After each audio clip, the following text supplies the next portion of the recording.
पंकज मिश्रा जी से अनुरोध करूंगा कि प्रतीक निर्णय करके माननीय मुख्यमंत्री जी का स्वागत करने का काम करे। पंकज मिश्रा जी, श्री शिवम अवस्थी जी, भाई पंकज मिश्रा जी चाहे तो उनको पढ़ा करके माननीय मुख्यमंत्री जी का स्वागत करने जा रहे हैं। पंकज मिश्रा जी, शिवम अवस्थी जी, शिवम अवस्थी जी, रवि पांडे जी, श्री प्रमोद अवस्थी जी, अनूप अवस्थी जी, आप मेरा बहन शिवम अवस्थी जी, शिवम अवस्थी जी, रवि पांडे जी,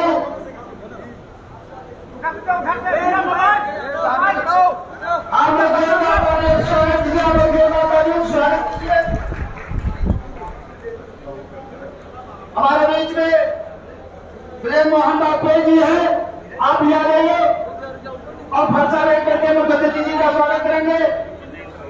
भाई प्रेम मोहन बापे जी, भगवान अवस्थी जी, मोनू मिश्रा जी और हमारे बीच में पूर्वा की चेयरमैन श्रीमती रेणु गुप्ता जी उपस्थित हैं। मंच से अनुरोध करूंगा वो भी है श्रीमती रेणु गुप्ता जी।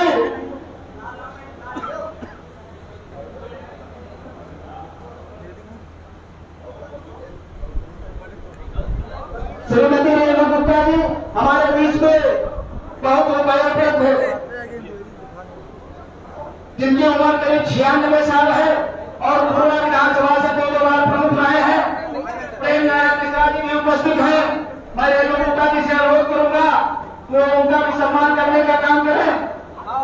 रेणु गुप्ता जी से अनुरोध करूंगा उनका भी सम्मान करने का काम करें।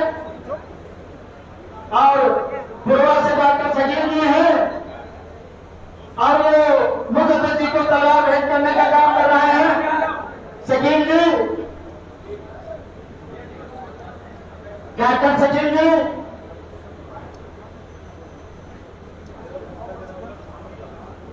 भाई पंकज, आप लोग मंच की गरिमा को बनाए रखें।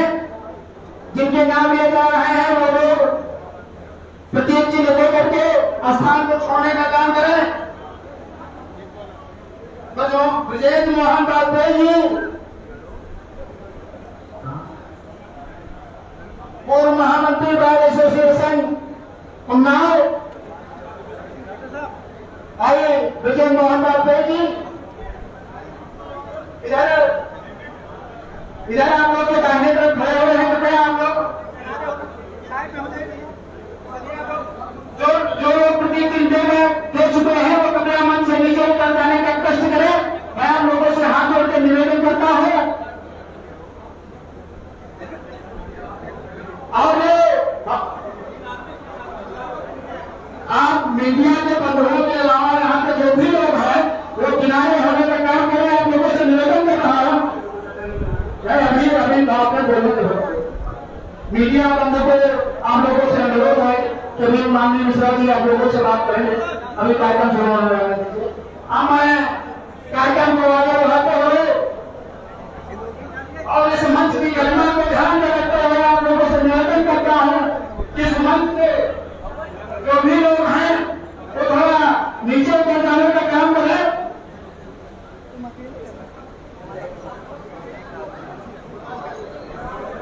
नीति आनंद जी हमारे कार्यक्रम को आगे बढ़ाते हुए पूर्व मंत्री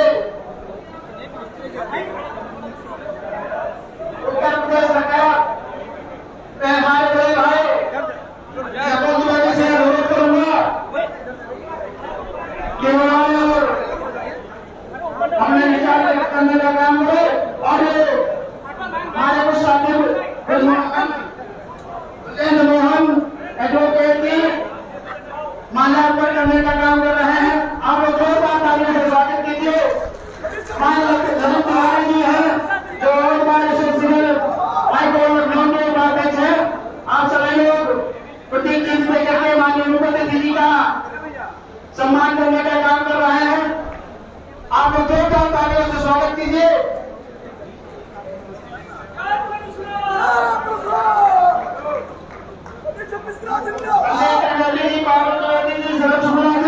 आप लोग माननीय मंत्री जी को प्रतिदिन भेंट करना चाहते हैं। बहुत बहुत धन्यवाद आप लोगों का। आप लोग थोड़ा मंच की गरिमा को बनाए, प्लीज मैं कह रहा हूँ, आप लोग मंच की गरिमा को बनाए रखने का काम करें। जो भी लोग प्रतीक चिन्ह दे चुके हैं, मैं मंत्री जी से अनुरोध करूंगा कि मंत्री जी आकर के हम लोगों को संबोधित करने का काम है। माननीय मंत्री जी, अनुप अवस्थी जी, आशीष त्रिपाठी जी, आशुतोष जी, दासू जी, पंखा बंद करवा दिया जाएगा, गाना बंद कराना। जी जी जी,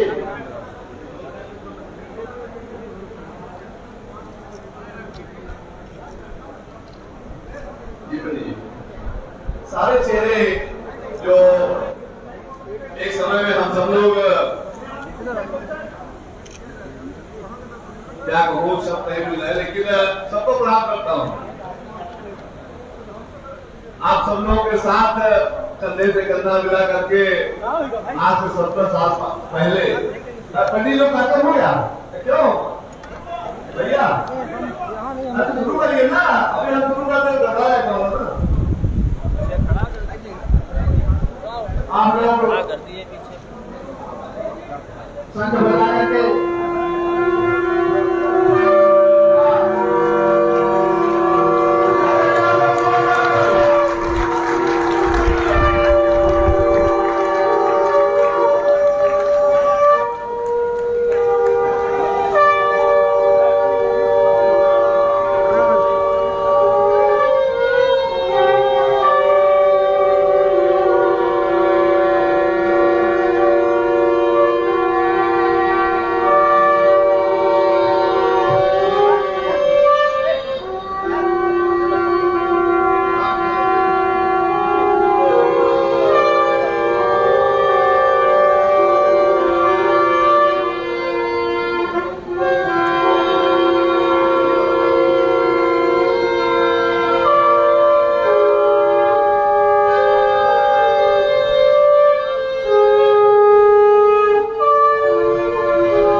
Jai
अरे आगे से हट जाओ मेरे भाई।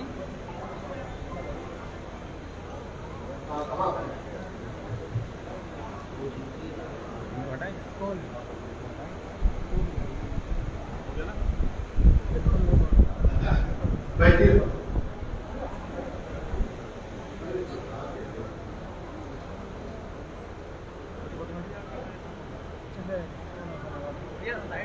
तो तुम लोग आगे आ जाओ, फिर हम क्या करें? सुरक्षित वहाँ से तो लेना पड़ेगा। शुरू किया जाए। देखिए, ये महायज्ञ शुरू होने जा रहा है और सब लोग जो लोग अपने अपने मन में अपने अपने मनों में मंत्र नहीं दोहराए हुए, सब लोग अपने अपने मनों में मंत्र दोहरा लीजिएगा। 17 साल बाद हम लोगों को अब मौका आया है। थोड़ी गलती हम लोगों को हो गई, कोई बात नहीं, लेकिन अब इस बार हम लोगों ने ये तय कर लिया है कि जब तक ब्रह्म समाज के मान सम्मान को इस उत्तर प्रदेश में दोबारा स्थापित नहीं कर लेंगे, हमारा ब्रह्म समाज शांति से बैठने का काम नहीं करेगा। इसीलिए लोग वालों का हाथ बढ़ाया। हम सब किसी को सताते नहीं है। मुझे याद है 2004 के पहले का मंजूर, 2004 के पहले पूरे उत्तर प्रदेश में एक ऐसा वातावरण फैल गया था कि हम सब लोग आपदाइयों से परेशान हो गए थे। हमारा उन्ना जनपद में अछूता नहीं था। आज मैं यहाँ पर देख रहा हूँ, हर दूसरा चेहरा मेरा जानने वाला मिल रहा है और देख के फिर कचरा गदगद हो जा रहा है। अरे वाह, सारे पंडित जी लोग यहाँ पर जुटे हुए हैं और हम लोग को इस धरती पर कोई ताकत ऐसी नहीं है जो 2022 पे सरकार बनाने से अब रोका है। ये मैं उन्नाव की धरती पर कहीं जाना चाहता हूँ आपके बीच में और मुख्य अतिथि महोदय के बीच में बहुत ज्यादा बाधा नहीं बनना चाहता हूँ। आप लोगों से खूब वार्ता किया है, खूब चर्चाएं हुई है, यहाँ से लेकर के बिहार तक, बक्सर तक, बालाकोट, सफेदपुर, अचलगंज, कहाँ नहीं, यहाँ बहुत सारे चेहरे हैं जिनके घरों में रोटी खाने का मौका मिला है। मैं आप सब लोगों को एक बार प्रणाम करते हुए मुख्य अतिथि महोदय को आमंत्रित करता हूँ कि वो कृपया माइक पर आए, हम सबको आशीर्वाद करने की बात करें। लेकिन एक बात कहीं जाना चाहता हूँ कि सुभाष चंद्र को ये चंद्रशेखर आजाद जी की धरती है। इस धरती पर क्रांतिकारियों ने पैदा लिया है, क्रांतिकारी यहाँ पर पैदा हुए हैं। मैं यहाँ पर कोई सावन लेकर के जाना चाहता हूँ कि जिन लोगों ने ब्रह्म समाज पर अत्याचार करने का काम किया है, जिन्होंने ब्रह्म समाज के मान सम्मान के साथ खिलवाड़ करने का काम किया है, उसको हम उत्तर प्रदेश की सीमा में नहीं रहने देंगे। उसको उत्तर प्रदेश की सीमा से बाहर जाना होगा, चाहे उत्तराखंड चला जाए, चाहे गुजरात चला जाए, लेकिन उत्तर प्रदेश में उसकी आवश्यकता नहीं है। मैं आमंत्रित करता हूँ माननीय मुख्यमंत्री महोदय को कृपया माइक पर आए, उनके विचारों को सुनिएगा, अपने साथ लेकर के जाइएगा, अपने मन में, अपने दिलों में, अपने हृदय में उसको वास करा करके पूरे के पूरे उत्तर जनपद के बेछा से लेकर के और असल तक सबके घरों में सभी को पहुंचाने काम करिए कि ब्रह्म समाज अब जान चुका है और उसने ये तय कर लिया है कि भारतीय जनता पार्टी को उत्तर प्रदेश की सीमा से उठा देने का काम करेगी। माननीय मुख्यमंत्री महोदय, बहुजन समाज पार्टी जिंदाबाद, कुमारी पार्टी जिंदाबाद, हमारे सभी जिंदाबाद, हमारे सभी जिंदाबाद, हमारे किसान संघर्ष करो।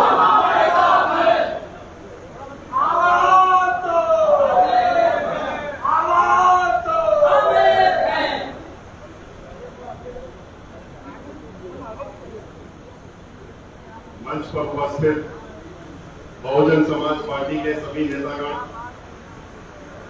श्री नकुल दुबे जी पूर्व कैबिनेट मंत्री, श्री अरुण द्विवेदी जी श्री नागेश्वर द्विवेदी जी, सेक्टर संयोजक श्री योगेंद्र गुप्ता जी, योगेंद्र प्रताप गौतम जी, पंकज मिश्र जी, शिवम अवस्थी जी, रविशंकर पांडे जी, पूर्व प्रत्याशी श्री ललित तिवारी जी, उपाध्यक्ष अवध बार एसोसिएशन श्री भूषण पांडे जी, अनिल पांडे, राम कुमार पांडे, उमा शंकर दीक्षित, आशीष द्विवेदी, मनीष मिश्रा, संयोजक विधानसभा श्री विपिन द्विवेदी जी, विधानसभा संयोजक मनीष पांडे, प्रेम शंकर पांडे जी, विश किशोर वर्मा जी, मोहम्मद अवस्थी जी, पारुल द्विवेदी जी, शरद शुक्ला जी, सभी बहुत लंबी लिस्ट है।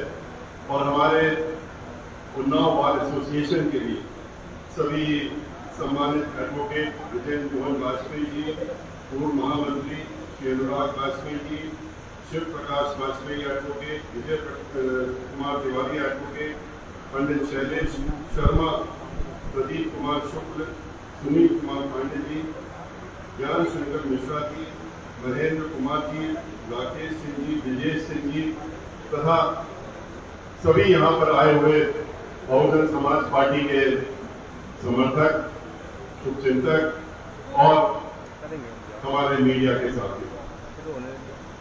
आप लोगों को काफी देर से इंतजार करना पड़ा इसलिए क्योंकि हम लोग कन्नौज से अपनी जनसभा करके और फिर वहां आपके बीच में आए। और 23 आज तो 24 तारीख हो गई, पिछले महीने की 23 जुलाई से हम लोगों ने अपनी यात्रा शुरू की और पूरे प्रदेश में जाकर हर जिले में और लगभग रोज 2 जिलों में जाकर के आप लोगों के बीच में, अपने ब्राह्मण समाज के बीच में और विद्युत हम लोग के जो लोग हैं समाज के बीच में, सभी के बीच में जाकर के हम लोग अपनी बात रखने का काम करें। और ये तय किया, संकल्प किया है कि जब तक पूरा उत्तर प्रदेश हम नहीं घूम लेंगे और पूरे 75 जिले पूरे नहीं हो जाएंगे तब तक हम लोग रुकेंगे नहीं और आगे बढ़ते हैं। भाइयों, आज जिस समय हम आपके बीच में गोष्ठी कर रहे हैं, ऐसा वक्त है, ऐसा समय है जब पूरा उत्तर प्रदेश, जो अभी की मौजूदा सरकार है भारतीय जनता पार्टी की सरकार, उससे बहुत ही ज्यादा दुखी होकर के, परेशान होकर के और इंतजार कर रही है कि कब सन 2022 आएगा। धीरे धीरे इंतजार की घड़ी भी खत्म हो रही है, सिर्फ 3 महीने रह गए, 3 महीने से 4 महीने का और इंतजार का वक्त रह गया है। और उस ये इंतजार भी लोगों को बहुत ज्यादा लग रहा है। जहां जहां हम जा रहे हैं, लोगों से मिल रहे हैं, बात कर रहे हैं, हर व्यक्ति यही कह रहा है कि ये 4.5 वर्ष हमने किस तरह से बिताए हैं, ये हमें लोग जानते हैं। कितने झूठे वादे किए गए, वोट देने के नाम पर किस तरीके से समाज के बीच में गए, हर समाज के बीच में, हर लोगों से तरह तरह के झूठे वादे करके उनसे वोट मांगने का काम किया, धर्म के नाम पे वोट मांगने का काम किया, हर तरीके के प्रलोभन देकर के वोट मांगने का काम किया। और उसके बाद क्या किया? वोट मांगने के बाद इस प्रदेश की जनता को चोट पहुंचाने का काम इस भारतीय जनता पार्टी की सरकार ने किया। आप देख रहे हैं कि इन्होंने जब वोट मांगने के लिए आपके बीच में आए तो क्या क्या प्रलोभन नहीं दिए। 15 लाख रुपए हर एक के खाते में पहुंच जाएंगे। 15 नए पैसे भी किसी के खाते में नहीं पहुंचे। 1.5 करोड़ नहीं, 2 करोड़ नौकरियां हर साल नौजवानों को देंगे, ये वादा करा, नौजवानों से वोट मांगा। और क्या किया उसकी जगह? नौजवानों ने जब आंदोलन किया कि हमारी कहां पर है हमारी नौकरियां, जो आपने वादा किया था, तो उनको लाठियों से भगाने का, दौड़ाने का, मारने का काम करते। नौजवानों ने जब बहुत ज्यादा इनको खेल लिया और कहा कि आपने तो 2 करोड़ नौकरी देने का वादा किया था और उसकी जगह हर वर्ष 1.5 से 2 करोड़ नौकरियां लेने का काम कर रहे हैं, तो आखिर ऐसा धोखा क्यों किया? तो कहते हैं कि आप नौकरी की उम्मीद छोड़ दीजिए और नौकरी तो नहीं दे सकते, आप अपना खुद का धंधा कर लीजिए। अब ये PhD होल्डर, डिग्री होल्डर सबने पूछा कौन सा धंधा कर लेना, तो कहते हैं कि आप पकौड़े बेचने का काम करिए, आप पकौड़ा बेचिए।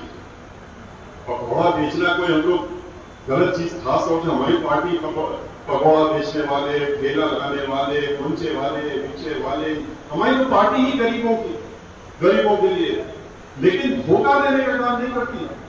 इन्होंने तो धोखे में इन लोगों से कहा कि हम तुम्हें नौकरी देंगे और पक्की नौकरियां देने का काम करेंगे, लेकिन नौकरियां देने की जगह नौकरियां छीनने का काम किया। और किस तरीके से जहां जहां सरकारी नौकरियां होती थी, जितने भी सार्वजनिक उपक्रम होते थे इस देश के, चाहे वो ओएनजीसी हो, एचएएल हो, ऑयल कंपनियां हो, रेलवे हो, बिजली घर हो, पावर स्टेशन हो, जितनी भी जगह हो, अब तो लाइफ इंश्योरेंस को भी नहीं छोड़ा इन्होंने, बैंकों को भी नहीं छोड़ा। इन सारी जगहों पर जो लाखों की संख्या में हर साल नौकरी आती थी, इसको इन्होंने लेकर के अपने चुनिंदा कुछ जो इनके जो उद्योगपति हैं, जिनसे ये करोड़ों अरबों रुपया लेते हैं अपनी पार्टी चलाने के लिए, चुनाव होने के लिए, उनके हाथों में बेचने का काम करते हैं। ये संपत्ति इनकी नहीं थी, इस देश की संपत्ति थी। इस देश में जो आप लोग हैं, हम लोग हैं, हम लोगों ने टैक्स देकर के इस संपत्ति को बनाने का काम किया था, लेकिन इन्होंने इस संपत्ति को इनके नाम पे बेच के, कौड़ियों के दाम पर बेच करके, और ईस्ट इंडिया कंपनी की तरह से सारी चीजें इन्हीं के हाथों में फिर से छोड़ने का काम करती है। आपने देखा किस तरह से किसान आंदोलित है, किसानों से कहा था कि हम 2 गुना तुम्हारी आमदनी कर देंगे, और आज क्या है, आमदनी तो 2 गुना छोड़िए, उसकी आमदनी तो 0 हो गई, शून्य हो गई, लेकिन उसके साथ साथ में तो अब तो उसकी जमीन भी लेने की योजना बना दी। उसके पास जो जमीन थी उसकी पूंजी, उसके लिए 3 कानून बना दिए, और ऐसे कानून बनाए जिसके तहत में उसको मजबूरन ठेके में जमीन देनी पड़ेगी, और जब जमीन दे देगा तो उसके बाद उपज का पैसा 1 साल मिलेगा, 2 साल मिलेगा, 3 साल मिलेगा। उसके बाद क्या कहेंगे, उसके बाद कह देंगे कि उपज नहीं हुई, कीड़े पड़ गए, खाद अच्छी नहीं थी, बाढ़ आ गई, सूखा पड़ गया, और उसके बाद वो जमीन जो ठेके में इन्होंने जमीन पट्टे करा दिए अपने नाम पे, वो जमीन दोबारा किसानों के पास वापस नहीं आने वाली। और इसीलिए किसान आंदोलित है, पूरे प्रदेश में, देश में आंदोलित है, लेकिन इनको फर्क नहीं पड़ता। क्यों?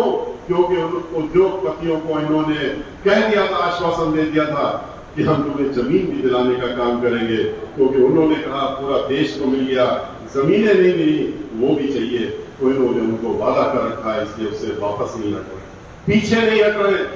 500 से ज्यादा किसान मर चुका है अब तक आंदोलन में, हम लोग भी उनके साथ कंधे से कंधा मिला करके लड़ रहे हैं। पार्लियामेंट के अंदर भी, पार्लियामेंट के बाहर भी हम लोग उनके आंदोलन में शरीक हैं, लेकिन इनको फर्क नहीं पड़ता। ये वो पार्टी है जो कि कहती थी कि हम महिलाओं की सुरक्षा करेंगे, महिलाओं से कहा कि हमको वोट दे दो, हम तुम्हें मुफ्त सिलेंडर देंगे, और आज क्या स्थिति है, जो 200 रुपए का सिलेंडर था वो धीरे धीरे बढ़ करके 1000 के ऊपर चला गया। इस तरह से इन्होंने बहुत, जिस तरह से पेट्रोल दाम बढ़ाने का काम किया, 60 रुपए से 110 पहुंचा दिया, सारी चीजों के दाम बढ़ गए, अपने आप बढ़ गए, और इनको फर्क नहीं पड़ता, क्योंकि जानते हैं फिर से आएंगे, फिर प्रलोभन देंगे, फिर धर्म के नाम पे, किसी और नाम से हम फिर से वोट ले लेंगे। इन्होंने महिलाओं से कहा हम तुम्हारी सुरक्षा करेंगे, हम समाजवादी पार्टी की तरह नहीं है। समाजवादी पार्टी जब आती है, आप लोग जानते हैं, समाजवादी पार्टी के आते ही लूट मार, डकैती, फिरौती, बलात्कार, दंगा फसाद, हर चीज शुरू हो जाती है, खुल करके शुरू हो जाती है, चाहे 2003 में हो और चाहे 2012 में हो। लोगों ने सोचा कि ये कह रहे हैं वैसी सरकार नहीं देंगे, तो चलो इनको दे देते हैं। महिलाओं ने खास तौर से सोचा हमारी सुरक्षा की बात कर रहे हैं, लेकिन क्या नतीजा निकला? आज के रोज महिलाओं का हर 2 घंटे में, एक उत्तर प्रदेश में हर 2 घंटे में एक महिला के साथ उत्पीड़न होता है, बलात्कार होता है। इस तरह का प्रदेश हम लोगों को, ऐसी सुरक्षा इन्होंने देने का काम महिलाओं को किया।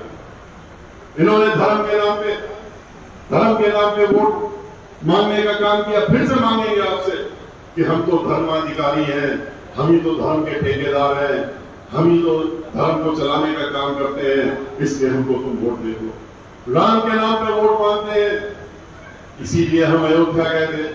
हमने अपनी शुरुआत अयोध्या से की थी। हमने भी कहा देखें तो जाकर के अयोध्या के नाम पे इन्होंने सन 93 से लेकर के, और जब तक माननीय सर्वोच्च न्यायालय का निर्णय आया था, तब तक लाखों करोड़ रुपए इकट्ठा कर लिए थे। तो अब तो निर्णय आ गया सर्वोच्च न्यायालय का, और वो भी सर्वोच्च न्यायालय का निर्णय, उसमें इनका कोई योगदान नहीं। ये तो बहुत दुखी हो गए थे अचानक से जब निर्णय आ गया। इन्होंने तो सोचा कि लो हमारा तो मुद्दा ही खत्म हो गया, अब हम किस नाम से वोट मांगेंगे। इतना दुखी चेहरा इनका कभी आपने पहले नहीं देखा होगा, जितना निर्णय आने के बाद आपने देखा होगा इनका टीवी में और अखबारों में, क्योंकि ये परेशान थे अंदर से। और अयोध्या जब हम गए तो हमने सोचा कि इतना रुपया है, अयोध्या नगरी तो सोने की नगरी हो गई होगी, क्योंकि उत्तर प्रदेश की सरकार में जब से इनकी सरकार आई है तो 20,000 करोड़ रुपए सरकारी धन भी कहते हैं हमने अयोध्या में लगा दिया था। लेकिन जब अयोध्या में गए हम तो वहां तो हमें कुछ भी नहीं दिखा। और वहां पर तो अयोध्या का हाल, ये शहर पूरे शहर में घूमे, इतना बेहाल है जो उत्तर प्रदेश का पूरा बेहाल पूरे उत्तर प्रदेश का इस समय है। हम तो पूरे उत्तर प्रदेश और वो भी अपनी गाड़ी से घूम रहे हैं, कहीं पर भी एक ऐसा जिला नहीं मिला जिसमें कहा जा सके कि यहां पर तो सब ठीक ठाक है। पूरा प्रदेश अस्त व्यस्त चल रहा है इस समय। लेकिन अयोध्या तो उनसे सबसे ज्यादा खराब है। जो सबसे खराब जिला होगा उससे ज्यादा हालत अयोध्या के खराब। और अयोध्या इसीलिए नहीं चाहते थे कि हम जाए, क्योंकि इन्होंने जब निर्णय आया तो उसके बाद फिर से झोला लेकर के सबके पास भेज दिया, पूरे प्रदेश में भेज दिया अपने लोगों को, कहा झोला लेके जाओ और उनसे पैसा मांगो। इस बात का हमको राम मंदिर बनाना है, राम मंदिर के लिए फिर से पैसा इकट्ठा करने लगे। और एक दो नहीं, 10,000 करोड़ से ज्यादा रुपया फिर से इकट्ठा कर लिया। और वो रुपया क्या कहां इस्तेमाल हो रहा है? अयोध्या में तो राम मंदिर के नाम से कुछ भी नहीं, वहां तो न्यू भी नहीं पड़ी।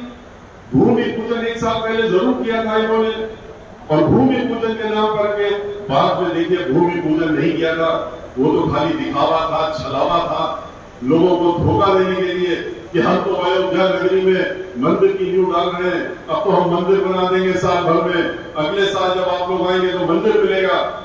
ये बात ये हर साल कहते हैं। और लेकिन कहा क्या था इन्होंने तो ईंट पूजन किया था, 5 ईंटों को रख करके और ईंट पूजन करने का काम किया था, न्यू पूजन नहीं किया था, न भूमि पूजन किया था। और उन ईंटों को ले जाकर के बाद में कहां फेंक दिया, सरयू नदी में डाल दिया। ये कहां क्या है कुछ पता नहीं। अयोध्या में तो सिर्फ सरयू घाट, वहां के जो घाट है, वहां पर जब हम गए दर्शन करने, जलाभिषेक और दूराभिषेक करने के लिए, तो देखा कि जो घाट बहुजन समाज पार्टी की सरकार के द्वारा बने थे, जो हम लोगों ने तब बनाए थे, उसके अलावा वहां कोई काम नहीं हुआ। मंदिर के नाम पे, भगवान राम के नाम पे जो वोट लेता हो और वोट लेकर के फिर धोखा देने का काम करता हो, ये कोई और नहीं कर सकता सिवाय भारतीय जनता पार्टी की। उन्हीं की हिम्मत हो सकती है कि भगवान को भी धोखा देने का काम करो, उनका नाम बेचो और बेच करके वोट लो, नोट लो, और नोट लेने के बाद कह दो कि अब तो हम लोग आपको ठोकने की नीति बना रहे हैं और ठोकने का काम करेंगे। आपने देखा किस तरह से आज ब्राह्मण समाज के ऊपर और दलित समाज के ऊपर पूरे प्रदेश में किस तरह से ये आतंक फैलाने का काम कर रहे हैं, किस तरह से प्रताड़ित करने का काम कर रहे हैं, कितनी हत्याएं हो गई ब्राह्मण समाज के लोगों को। एक दो की हो बात तो बताएं आपको, सैकड़ों की संख्या में, और सिर्फ ब्राह्मण समाज के लोगों की हत्याएं हो रही, सिर्फ दलित समाज के लोगों के मकान भी ढाए जा रहे हैं, झोपड़ियां भी तोड़ी जा रही, बलात्कार भी हो रहे हैं। और क्यों? क्योंकि इनकी शह करने वाले, इनके जो लोग हैं उनके ऊपर इनका हाथ रहता है कि अगर बलात्कार भी किया तो चिंता न करो, हम तो तुम हमारे अपने आदमी हो, तुम निश्चिंत रहो। और लेकिन ब्राह्मण समाज के उन्होंने आते ही अपना रूप दिखा दिया था। याद करिए 2017 की बात, जब इनकी सरकार आई थी, आते ही इन्होंने ठीक समाजवादी पार्टी की तरह काम करना शुरू कर दिया था। जहां तक ब्राह्मण समाज का सवाल है, इन्होंने आते ही 5 ब्राह्मण समाज के नौजवान साथियों को जो रायबरेली में रहते थे एक गांव में, उनको मरवाने का काम किया, उनके हाथ पांव काटे और उसके बाद उनको जलाने का भी काम किया। और उसके बाद उनके जो मंत्री है, कबीना मंत्री, वो मीडिया के सामने अपनी सरकार की पीठ थपथपा रहे थे, कहते थे ये ब्राह्मण समाज के लोग ये सब जो है बहुत बड़े माफिया हैं और बदमाश किस्म के लोग हैं, इनका तो यही हश्र होना चाहिए था। और इसमें ये जो कुछ भी हुआ इसमें हमारी सरकार ने हम उनको बधाई देना चाहते। हम वहां गए रायबरेली, उनके घर पे गए और सोचा कि ये तो बड़े भारी माफिया हैं, इनके घरों में तो बड़ा पैसा होगा, बड़ी कोठी होगी। और वहां जाकर के देखा तो उनके पास तो मकान भी नहीं था, कोठी क्या होगी, उनकी तो कच्ची झोपड़ी थी 10 फुट बाई 12 फुट की, और उसको भी इन्होंने जलाने का काम किया। और उसके बाद में इन्होंने सिलसिला लगा दिया ब्राह्मण समाज के ऊपर, एक के बाद एक हत्याएं, और न हत्या हो तो गोली से मार दो, इनकाउंटर कर दो। महोबा में आपने देखा कि एक व्यापारी ब्राह्मण समाज का, वो ब्राह्मण समाज के लोगों के बीच में बहुत पसंद था, इसलिए क्योंकि वो उनके हर छोटी बड़ी काम करता था, गरीबों का काम करता था। उससे नाराज हो गए कि तुम ये सब काम बंद करो, उसको धमकी दी गई, वो नहीं माना। तो उसके बाद क्या हुआ, उसको उसी की गाड़ी में रोक करके और उसकी गाड़ी के अंदर उसको गोली मार के उसकी हत्या कर दी। और बाद में कहा गया जब शोर बचा पूरे बुंदेलखंड में, तो कहा गया कि नहीं उसकी हत्या नहीं की, उसने तो खुद आत्महत्या कर ली है। लेकिन जब बाद में रिकॉर्डिंग आई, टेलीफोन की और चीजें आई सामने, उससे पता लग गया कि उसको तो पहले से ही धमकी दे दी गई कि तुम मार दिए जाओगे, और अधिकारी ने जिसने मारा था उसको विदा कर दिया गया। उससे कहा गया तुम प्रदेश छोड़ के चले जाओ, तुम प्रदेश छोड़ के अब निश्चित होकर के जहां भारतीय जनता पार्टी की सरकार चल रही है वहां पर जाके रहने का काम करो, और हम तुम्हारी देखभाल करने का काम करेंगे। जब मामला ठंडा हो गया तब तुम आ जाना। इतना ही नहीं, गोरखपुर में जहां मुख्यमंत्री जी खुद रहते हैं, जहां के वो खुद हैं तो वैसे वो उत्तराखंड के, लेकिन गोरखपुर में मठ है, वहीं पर वहां पर एक वरिष्ठ अधिवक्ता, सीनियर एडवोकेट, उसको ब्राह्मण समाज का था, वो भी उसको मार दिया गया, उसकी हत्या कर दी गई दिन दहाड़े। इलाहाबाद में हो गई, लखनऊ में ब्राह्मण समाज के एक अधिवक्ता की दिन दहाड़े गोली मार करके हत्या कर दी गई। ब्राह्मण समाज के लिए इसके उसके बाद कोई जांच भी नहीं होती है, कोई इसमें इंक्वायरी नहीं होती, कोई पकड़ा धरवा नहीं जाता है। बिकरू कांड को लेकर के उन्नाव के पास कानपुर के उन्होंने कितनी हत्याएं करा दी। एक दो ब्राह्मण समाज के लोगों को मारा हो तो मारा, बताइए आप। उनकी तो जो उसमें कहते हैं कि मुख्य थे, उनकी तो गाड़ी पलटी, कोई मुकदमा नहीं, कुछ नहीं, पकड़ के ला रहे थे, गाड़ी पलटती है और उसके बाद शूट आउट हो जाता है। कहते हैं कि एक रिपोर्ट भी बना करके दे दी, इंक्वायरी रिपोर्ट, सब ठीक है, उसमें कोई खराबी नहीं, कोई गलत नहीं हुआ। इस तरह की फर्जी रिपोर्टें बनाने का इनका एक ऐसा तरीका निकल आया, जो चाहे वो लिखवा दो, पर ऐसी फर्जी रिपोर्टों को जिसके तहत में अपने को क्लीन चिट देने का, खुद को क्लीन चिट देने का काम कर रहे हैं, इन सबकी इंक्वायरी दोबारा होगी जब आपकी अपनी सरकार आएगी और बहुजन समाज पार्टी की सरकार, सब असलियत सामने लाई जाएगी और जो लोग भी मुजरिम है वो सब सामने लाए जाएंगे। 17.5 साल के लड़के को हरियाणा से उठा लिया ब्राह्मण समाज के, और उठा करके उसको ला करके टावा के पास उसकी भी गाड़ी पलटती है, वो भी बाहर निकलता है, उसका भी एनकाउंटर हो जाता है। उसके बाद एक और एनकाउंटर किया, दूसरा किया, तीसरा किया, कितने एनकाउंटर कर डाले, यहां तक कि राजधानी में पहुंच गए, लखनऊ पहुंच गए, और वहां से भी जाकर के राकेश पांडे, वो तो अपने माता पिता को देखभाल करने के लिए गया था, वहां पर उन कोरोना से पीड़ित थे, उनकी देखभाल कर रहा था, घर से माता पिता के सामने घसीट के ले गए और ले जाकर के कंटोनमेंट में लखनऊ के वहां पर उसका एनकाउंटर कर दिया, उसको गोलियों से भून दिया। तिवारी, विजय तिवारी, वो अपना काम करके घर वापस लौट रहा था, एप्पल कंपनी में काम करता था, लेकिन नहीं, उसको भी गाड़ी रोकी, नाम पूछा, ब्राह्मण हो, हाँ, गोली मार दिया। एक ने 3 तो शूट आउट खाली लखनऊ में कर दिए। कौन सा ऐसा शहर छोड़ा है जहां पर ब्राह्मण समाज के लोगों का कत्ल खुलेआम दिन दहाड़े में कर दिया गया हो, या गोलियों से, सरकारी गोली से न मार दिया गया, वो भी कत्ल ही होता है। जिस तरह से एनकाउंटर होता है वो सभी लोग जानते हैं। और बिकरू कांड में तो उन्होंने वहां के कानपुर के आसपास के जितने भी क्षेत्र हैं, वहां के जितने भी मजबूत ब्राह्मण हैं, उनका नाम उसमें दर्ज करा करके, फर्जी नाम दर्ज करा करके उनको भी जेल के पीछे भेजने का काम किया। और एक दो नहीं, 50 से ज्यादा लोग आज भी जेल के पीछे बंद हैं, जिनका कोई लेना देना भी नहीं था, जो कानपुर में थे ही नहीं, जो बाहर थे उनको भी उठवाने का काम किया। कहते हैं कि जितने मजबूत आदमी हैं इस मौके का फायदा उठाओ और ये ब्राह्मण समाज के लोगों को सबक सिखाना है, इसलिए इनके नाम उसमें लिख दो और इनको जेल के पीछे डाल दो। अगर मार नहीं सकते हो तो जेल के पीछे डाल दो और वहां पढ़े रहने दो 15-20 साल तक, मुकदमा भी नहीं चलाओ और वहीं पर ये बैठे बैठे समझ जाएंगे। इन्होंने तो इतना यहां तक इस हद तक कर दी कि खुशी दुबे नाम की लड़की 16.5 साल की, उसकी शादी एक दिन पहले हुई थी। वो शादी होकर के अपने घर में 30 तारीख को पहुंचती है और 1 जुलाई को उसका पहला दिन था।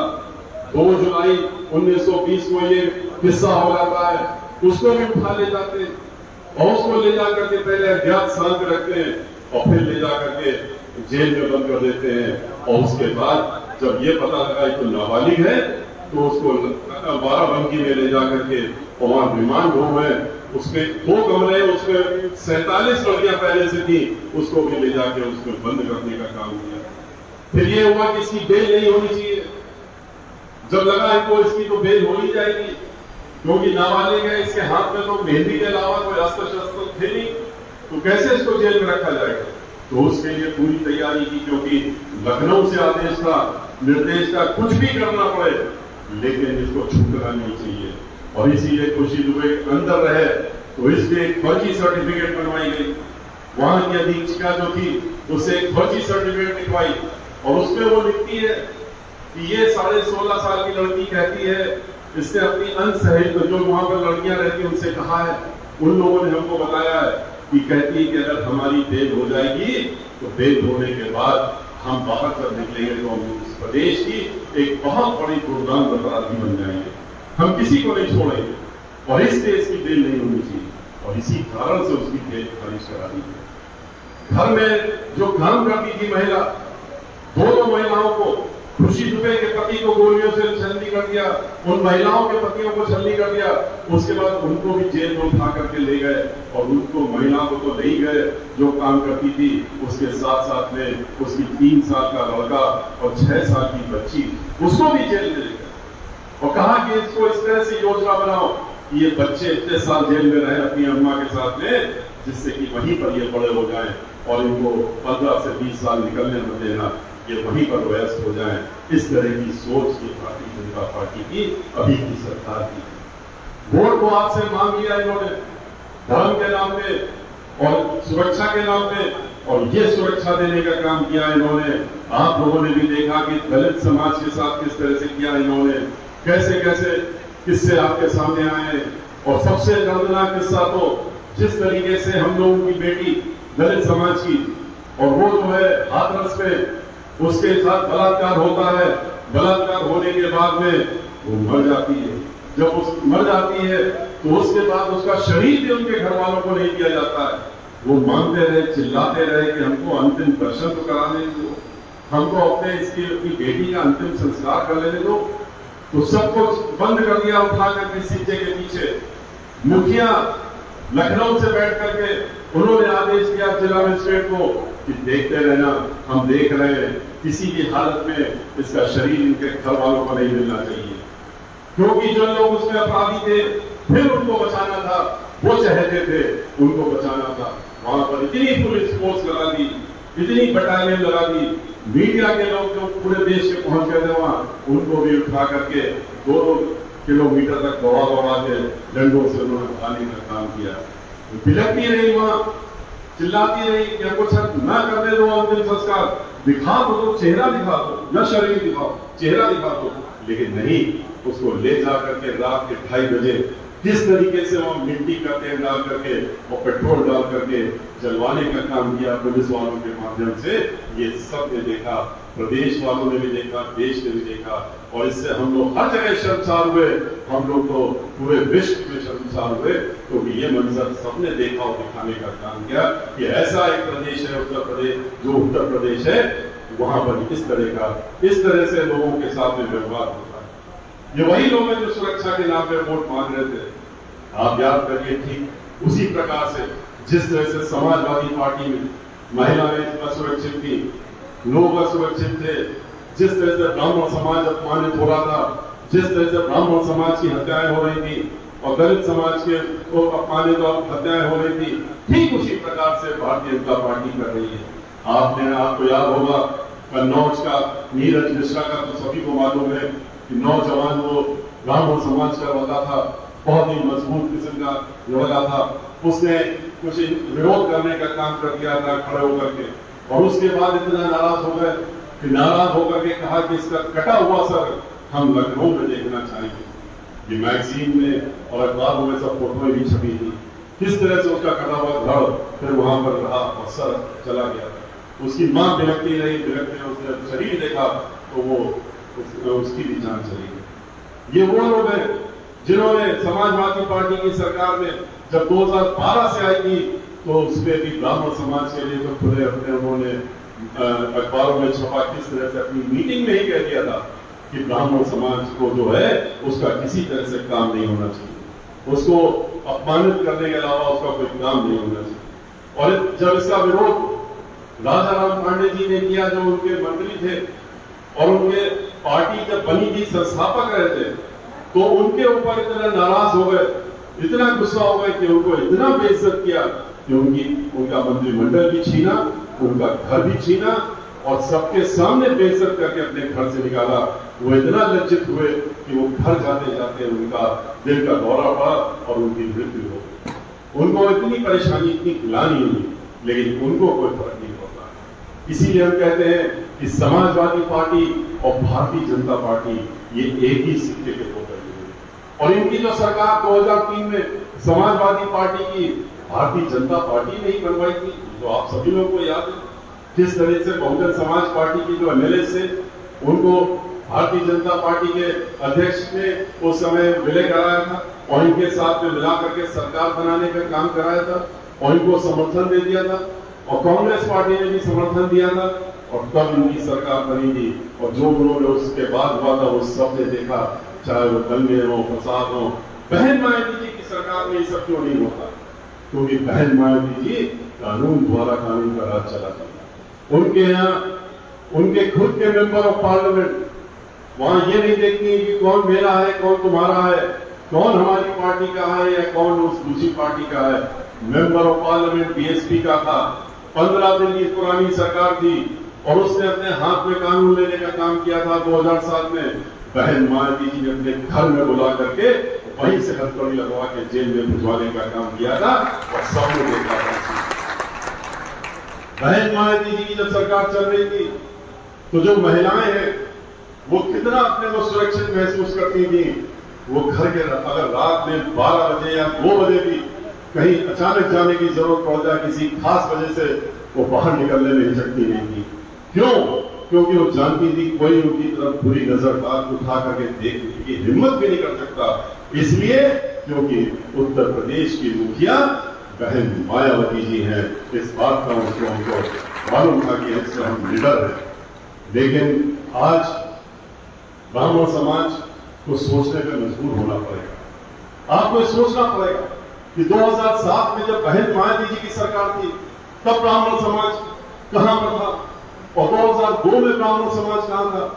याद करिए 2002 में ब्राह्मण समाज जो था 6 या 7 एमएलए खाली रह गए थे। राजनीतिक तौर पे बिल्कुल शून्य पर पहुंच गया था ब्राह्मण समाज। कोई उनको पूछने का काम नहीं करता था, उनका नाम भी लेना पसंद नहीं करता था। कोई मंच से तो छोड़िए, ऐसे भी ब्राह्मण समाज की कोई बात नहीं करता था। और ऐसे में जब बहन मायावती जी ने हमको राज्यसभा में भेजा था, उसके बाद हम समाज के बीच में निकले। हम पूरे उत्तर प्रदेश में गए थे।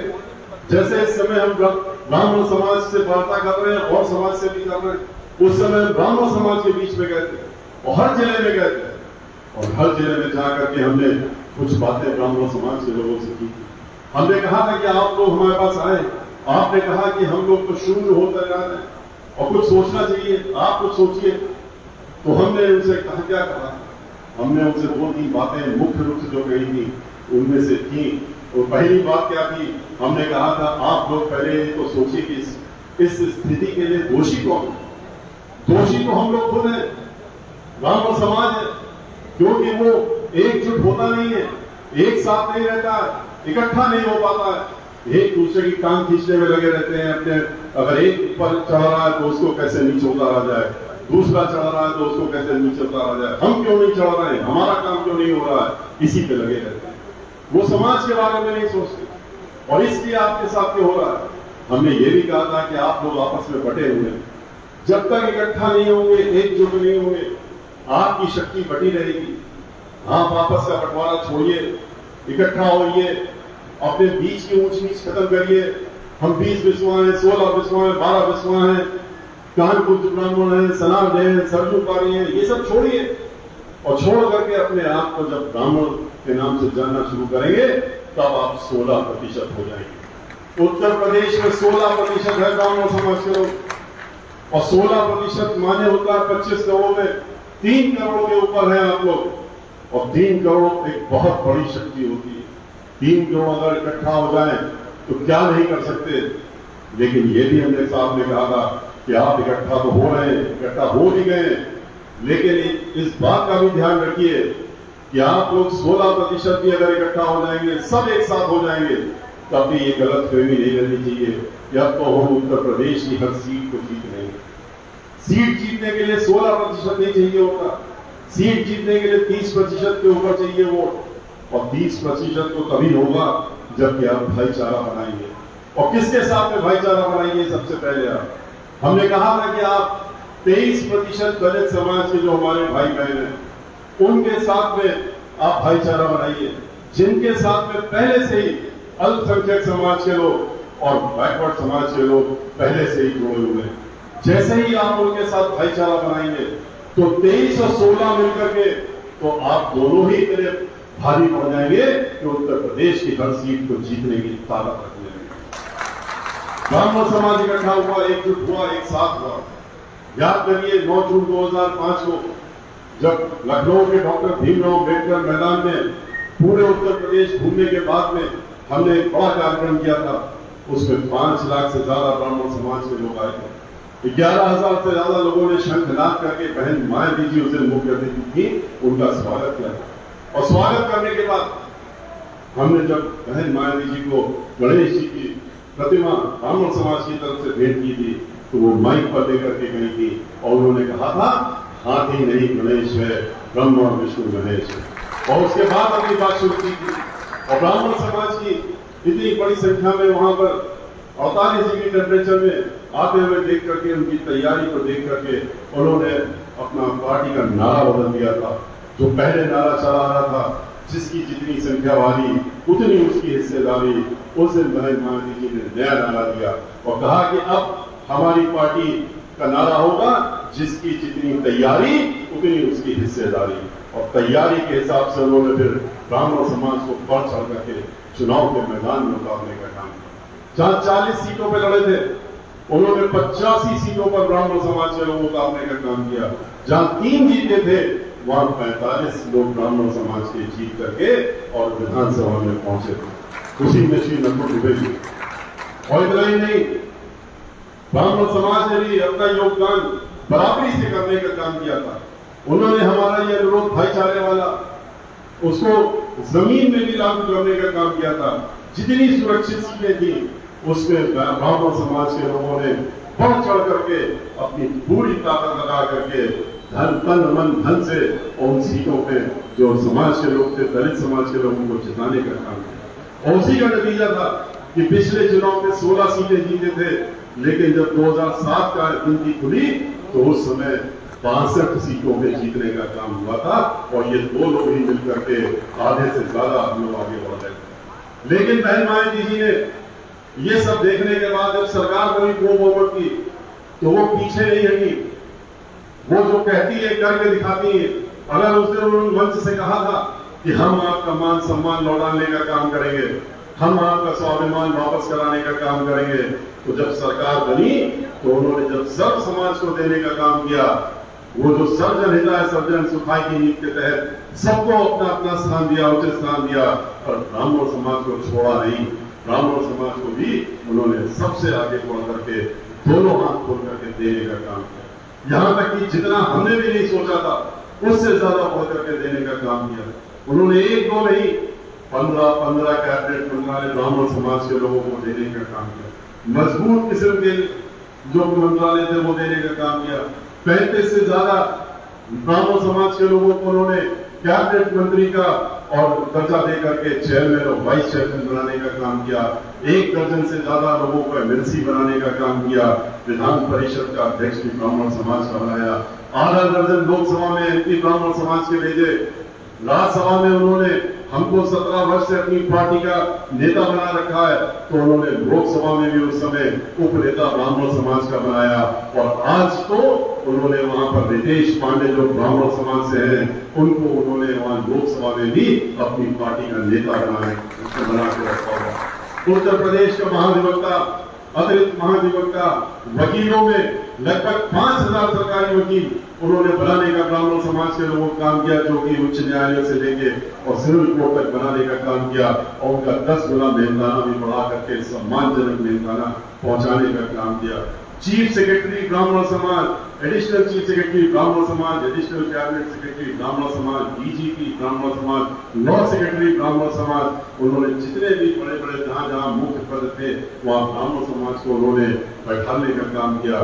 पदों में जहां जहां सचिवालय हो या उसके बाहर हो, जिले में हो, अधिकारी जहां जहां भी पोस्टिंग होती थी, चाहे पुलिस की हो, चाहे पीसीएस हो, पीपीएस हो, हर जगह ब्राह्मण समाज को उन्होंने उचित स्थान देकर के बैठाला, क्योंकि इन्हीं के माध्यम से तो काम होते हैं। फिर उन्होंने वहां भी बैठाने का काम किया। उन्होंने जहां पर पूरे प्रदेश का विकास करने का काम किया, जैसे 29,000 उन्होंने अंबेडकर ग्राम को उन्होंने समग्र विकास करने का काम किया।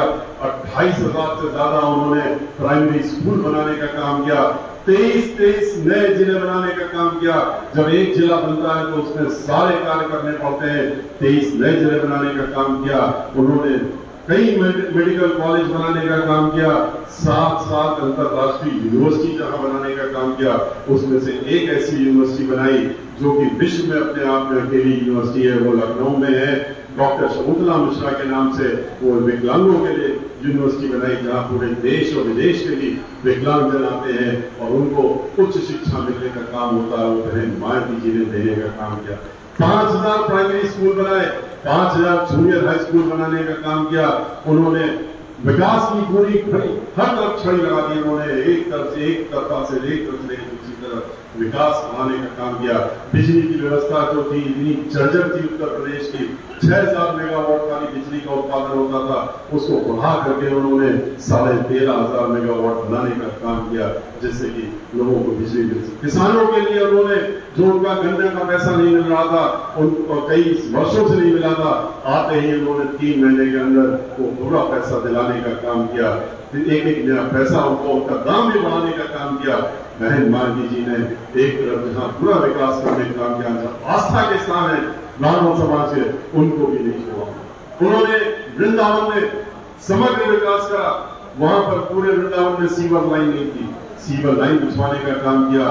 पानी नहीं था, पानी की लाइन देने का काम किया। अस्पताल नहीं था, 100 बेड का अस्पताल बनाने का काम किया। आधुनिक अस्पताल बनाने का काम किया। विधवा आश्रम बनाने का काम किया। बिजली नहीं आती थी वृंदावन में और मथुरा में, तो उन्होंने वहां पर बिजली घर बनाने का काम किया। बस अड्डा नहीं था, लोगों को कई किलोमीटर तक पैदल चल के आना पड़ता था, उन्होंने नया बस अड्डा बनाने का काम किया। उन्होंने समग्र विकास करा पूरे वृंदावन। उन्होंने बिठूर में, आपके यहाँ से तो बहुत करीब है, बिठूर में जहाँ माँ सीता रही थी, जहां पर लवकुश रहे थे, जहां वाल्मीकि जी का आश्रम था, महेश वाल्मीकि का आश्रम था, उन्होंने उसका भी समग्र विकास करने का काम किया और पूरी तरीके से उसका विकास करके तभी उसको छोड़ने का काम किया। उन्होंने वाराणसी में जो 80 घाट थे, उन 80 घाटों को बनाने का काम किया, घाटों को आपस में जोड़ने का काम किया। वाराणसी में लोगों की आस्था है, वहां पर जाकर के लोग जाते हैं और पूरे देश से आते हैं। उन्होंने उसको भी नहीं छोड़ा था। उन्होंने वहां फ्लाईओवर, अकेला एक फ्लाईओवर जो है वो बहन मायावती जी द्वारा बनाया गया था, जिससे लोग सुचारू व्यवस्था के साथ में वहां आ सके और जा सके। घाटों को ठीक सौंदर्यीकरण करने का काम किया था। वहां सीवर जो था सीधे गंगा जी में गिरता था, तो सीवर ट्रीटमेंट प्लांट बनाने का काम किया था, जिससे कि माँ गंगा के अंदर अशुद्धि ना हो। इससे काम इन्होंने क्या किया? इन्होंने तो काशी विश्वनाथ में जाकर के सिर्फ विध्वंस करने का काम किया। वहां हम दर्शन करके आए। हमने अयोध्या से शुरू किया था, फिर वृंदावन गए, फिर हम हम काशी विश्वनाथ गए, वहां पर दर्शन किए हमने, उसके बाद वहां के कार्यक्रम किए। लेकिन जब वहां दर्शन करने पहुंचे तो वहां का तो पूरा स्वरूप ही बदला हुआ था। वहां देख करके तो इतना अफसोस हुआ कि ये काशी विश्वनाथ जी के मंदिर में जो आप लोग नहीं गए होंगे और जो पहले गए थे अब जाएंगे तो आपको भी बहुत बड़ा धक्का लगेगा, क्योंकि वह मंदिर के अंदर से काशी विश्वनाथ जी स्वयं रह गए, शिव जी का वो रह गया था, उसके अलावा वहां कुछ नहीं बचा। उनके आसपास में वहां मां अन्नपूर्णा देवी जी का मंदिर था, उन्हीं मूर्ति वहीं पर लगी थी, उनके मां पार्वती का मूर्ति लगी हुई थी, हनुमान जी की थी, वहां पर गणेश जी की थी, और ये सब प्राण प्रतिष्ठित मूर्तियां थी। इन सबको हटा दिया गया। इनको हटा करके उनके जो मंदिर जहां वो बैठे थे, प्राण प्रतिष्ठित मूर्तियां थी, इनको हटा करके उनको तोड़ने का काम किया। वहां पर एक कॉरिडोर बन रहा है जो कि ठेके में दिया जा रहा है, बड़े बड़े उद्योगपतियों 400 करोड़ का ठेका लेके उसमें मॉल बनेगा, और वहां पर सारे जितना रास्ते में मंदिर आए उन सबको ध्वस्त कर दिया गया, और ध्वस्त करने के बाद उनका मलबा ले जाके गंगा जी में डाल दिया गया। जहां कणिका घाट थी, जहां 24 घंटे शवदाह होता है, अकेला एक ऐसा स्थान है जहां पर शव का दहन पूरे 24 घंटे चलता है, उन्होंने उसका भी रूप बदलने का काम किया, वहां पर जाकर के मलबा डालने का काम किया। जो सैकड़ों की संख्या में हजारों साल पुराने शिवलिंग थे, उन सबको वहां से हटा दिया, और हटा करके कुछ को गंगा जी में डाल दिया, और कुछ को वहां लंका थाना है उसमें बोरों में भर के डालने का काम कर दिया। उन्होंने तो गंगा जी का स्वरूप ही बदल दिया। वो एक चंद्राकार रूप में आती थी और माथा टेक करके शिव जी का मंदिर जहां पर चली जाती थी, लेकिन उन्होंने वहां पर एक प्लेटफॉर्म बनाने का काम कर रहे हैं, ये मलबा डाल करके, जिससे कि लोग बाहर से जो VIP आए वो बैठ करके बोट से आए, उसमें उतरे और फिर गाड़ी से मंदिर के अंदर घुस जाए। वहां पर अब जो है मंदिर का रूप नहीं रह गया, वहां पर उसको एक ऐसा बना दिया जैसे कि कोई पर्यटक स्थल बन रहा है, इस तरह का बनाने का काम किया, और कहते हैं कि हम तो वहां का उद्धार कर रहे हैं, हम तो काशी जी का विश्वनाथ जी का उद्धार करने आ रहे हैं। इसलिए इनका असली चेहरा जानिए, इनको पहचानिए, और खास तौर से ब्राह्मण समाज के लोग तो फिर से जब ये आते हैं बीच में तो भगवान का नाम देते हैं और धर्म का नाम देते हैं और वोट ले जाने का काम करते हैं। अब की बार इनका असली चेहरा इनको दिखा दीजिएगा, कहिएगा कि आपका मुखौटा पर उतर गया है, आपका असली चेहरा हमको दिखने लगा है, और इस चेहरे को पहचानिए आप, इनके मुखौटे पर मत जाइएगा। और अब की बार इकट्ठा होकर के एक साथ एकजुट होकर के इन सारी बातों को ध्यान में रखते हुए अपने साथ सीमित न करके इसको बाहर भी ले जाने का काम करिए। गांव-गांव अपने परिवार के बीच में जाइए, अपने परिजनों के बीच में जाइए, और इन सब बातों को उनको बताइए और उनसे कहिए कि इसको और आगे पहुंचाने का काम करें। और इन तक जब ये कर लेंगे आप, तभी आप 2022 में अपनी खुद की सरकार बना पाएंगे। और अपनी आप खुद की सरकार तभी बना पाएंगे। और इस सरकार को बनाने पर आपको जो आपका योगदान होगा, उसके लिए आपको खुद बाद में प्रसन्नता होगी, क्योंकि आप आज उत्तर प्रदेश में जो हाल है, वहां पर प्रबुद्ध वर्ग में कोई भी हो, वो सब परेशान, चाहे इंजीनियर हो, चाहे डॉक्टर हो, और चाहे खासतौर से वकील, जो उत्तर प्रदेश के वकील हैं, वो आज हमारे साथ में क्यों इकट्ठा होकर खड़े, इसलिए नहीं कि हम भी वकील हैं या हम भी सीनियर एडवोकेट हैं और या हम बार काउंसिल के चेयरमैन हैं, हम उनके साथ में रहे, उनकी लड़ाइयां लड़ी हैं, हमने उनके साथ में उनके हक के लिए लड़ी है। हम लोग उनके लिए एक्ट बना के लाए थे, जब हम चेयरमैन थे, वेलफेयर एक्ट बनाने का काम किया था, तब वो उस समय हम चेयरमैन बार काउंसिल के थे। लेकिन आज ये वकीलों का जो कर्तव्य है वो आपकी ही तरह है। ये जो अधिवक्ता लोग हैं वो इस बात का एहसास कर रहे हैं और हमसे मिल भी रहे हैं। आज हमने कहा कि इस लड़ाई में हम आपके साथ में हैं, और इसलिए है क्योंकि हम अधिवक्ता हैं, हम रोज मिलते हैं सैकड़ों लोगों से और उनका काम करते हैं। हम भी उनको सही रास्ता दिखाने का काम करेंगे और सही बात बताने का काम करेंगे। और जिस तरह से हमको आज यहाँ पर भी वकीलों का जिस तरह से समर्थन मिला है, और आपने भी देखा कि हमने तो नाम भी पढ़े आपके सामने, बार एसोसिएशन, यहाँ की बार एसोसिएशन में हम कई बार गए, पहले भी जा चुके हैं, कई बार आए हैं। और यहाँ की इतनी जागरूक बार एसोसिएशन है कि वो जो तय कर लेते हैं वो लोग फिर वो उन्नाव के हर घर में वो बात पहुंचने का काम होता है। जैसे ब्राह्मण जो तय कर लेता है वो हर घर में पहुंचाने का काम करता है, इसी तरह से अधिवक्ता भाई लोग भी करते हैं। इसलिए आप सब लोग मिलकर के इस अभियान को आगे बढ़ाने का काम करिए और अब की बात आने वाले वर्ष में 2022 में अपनी खुद की सरकार बनाते हुए बहुजन समाज पार्टी की सरकार बनवाने का काम करिए और बहन मायावती जी को उत्तर प्रदेश का 5वीं बार मुख्यमंत्री बनाने का संकल्प लेकर के यहाँ से जाइए। इसी के साथ मैं अपनी बात समाप्त करता हूँ, आपसे विदा लेता हूँ। जय भीम, जय भारत।